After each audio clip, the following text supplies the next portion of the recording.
Welcome back to the Rundown. We're discussing Israeli politics, and we've got a little more than 24 hours ahead. If Prime Minister Benjamin Netanyahu doesn't form a government, a lot of people believe that Yamina Party leader Naftali Bennett will succeed in doing that and become Israel's next prime minister. Well, still here with us is Eli Hochenberg, our diplomatic correspondent, and Jeremy Saltan, political advisor and director of English operations for Naftali Bennett's Yamina Party. And Jeremy, before the break, Eli was asking you, go into a little more specifics about what kind of government, what would be the parameters, not beyond just unifying the nation, right, that Naftali Bennett reform. And that's relevant because right now he's meeting Mansour Abbas, who, the head of the Arab Ram Party, is going to have his own desires and wishes, if even to provide outside support for Well, that. you know, that's a report. I'm obviously not going to confirm or deny if that meeting is happening. But I will say this, that the scope in which the next government is going to operate is going to be one that's going to be limited. It's not going to be something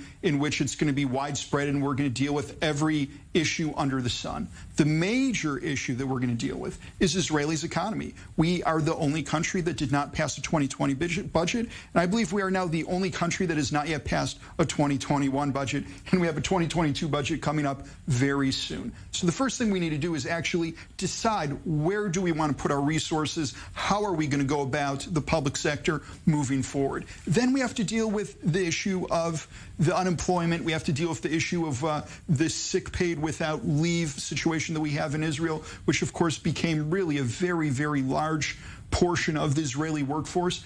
And once we are done with all of those issues, and of course there are many other issues that we're going to have to deal with that come up, and of course there'll be disagreements in terms of Supreme Court justice appointees and various issues when it comes to the Iran deal, and there will have to be some sort of consensus in terms of what happens there. But Meretz, if they are in the coalition, I'm not going to say 100% that they will be, but assuming that they are, they would have to be able to get on board with the fact that a majority of the Israeli public voted for the right, and a good portion of this new government, if it is a national unity government, will be at least centered to the right. So we're not going to be in a situation where they can expect that they will get the things that they're looking for there.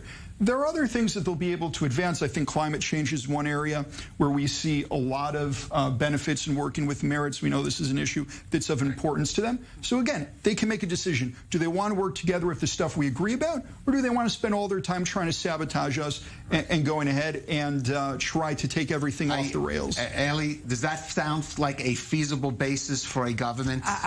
Even a temporary, even for a certain period of time? No, listen, according to all frameworks that have been discussed, we are talking about an equal government, meaning that the right-wing powers within it and the center-left-wing powers within it will have the same amount of clout when we're talking about policy issues.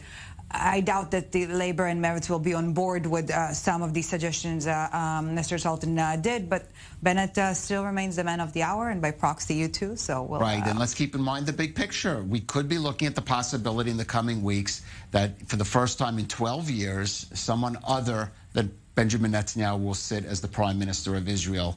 And right now, if anyone can make that claim, it would be Naftali Bennett of the Yamina Party. And Jeremy Saltan of the Yamina Party, thank you for joining us, and Eli Hochenberg. Thank you, guys.